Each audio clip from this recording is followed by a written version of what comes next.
So along with getting your joints loosened up and lined up and moving good, another thing we do here in the office is we check the muscles. So sometimes if one muscle is overworking or if one muscle isn't working as hard as it needs to be, we want to kind of stretch out that muscle that's really tight and overworking, and we want to kind of activate that weak muscle or the one that's not pulling its weight. So for this patient, what we have here, you have kind of a really tight hip muscle, kind of the piriformis muscle area. All those little muscle groups here were really tight on this side.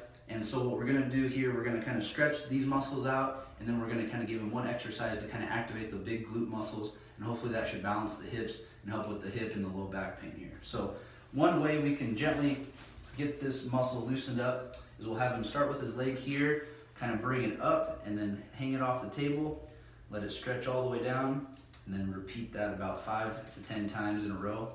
And what we're doing here is just putting that range of motion through this muscle and stretching it while we do that. A term for this is active release technique or myofascial release. We're just breaking up any adhesions, any tightness in these muscles that are overworking. And the key to this afterwards is getting the weak muscle, like the glute, which we found was weak on him, activated right after. So we're just kind of stretching out all the adhesions and tightness in the hip here. Do one more pass. Good there. And then we're going to have him go onto his back next.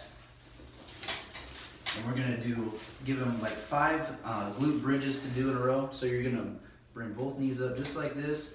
Keep the hamstrings nice and relaxed. Keep the back nice and relaxed. And you're just going to do about 5 glute bridges kind of coming up, just using those big glute muscles.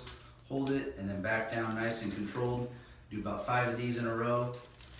And this would be kind of his home exercise we'd give him, just to kind of get those big glute muscles activated. When those are nice and strong, it should take some of that stress off those little hip muscles that are kind of really tight on him. And so this is one way, along with adjusting, just kind of getting the muscles balanced. It can help relieve the hip pain, the low back pain, and just kind of get your body moving properly.